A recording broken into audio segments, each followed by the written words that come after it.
دجمن گوریوی ام بیجن تاوی خط انا ای صدا خوابجی کریه سلاح گران و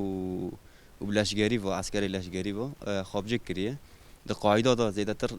قوات خاصتی تیه ام بیجن بشاف او اما بروج زیاده تر ایریش دبن یعنی ام بیجن سلاح گران بکشفون بوچاقا ایریش دبن سر قوات داد خازن اما چی ایریش کی خازن بکن ایریش کی کد بخازن باجار اینایسا دست بخن دست خاخن یعنی بکن اندر باجار بگرن نه تحرکات وان زیاده هم بیشن و دمی دا زیاده بی تحرکات وان تحشتات وان زیاده بی آلانه دام بیشن خط جبهه دا زیاده بی توای خط هم بیشن حتانی مل مشيرف وجهبه وحطاني هوشون حطا جرن وآلانان گشتی توای زیاده بیان بیشن و زیاده تر قوات خستنه تیدم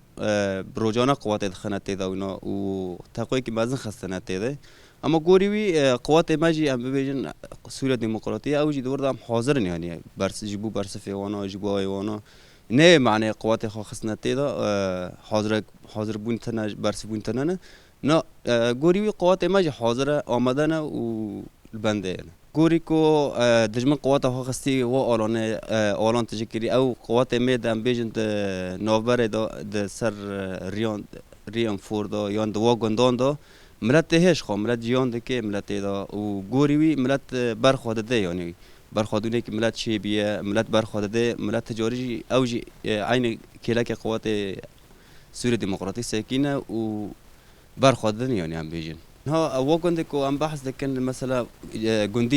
گندی تیدانه تید جیان دکن دشمن خوازه خواستن ایرشی سر و گندا بکن و گندا دست خواخن یعنی استراتژی و گندانا ام بیجن لسریا انفورن یعنی سریا انفورن جبر کد و گند بکن و گندا زیاده تر کان حاکمیت خال سریا انفور بکن یعنی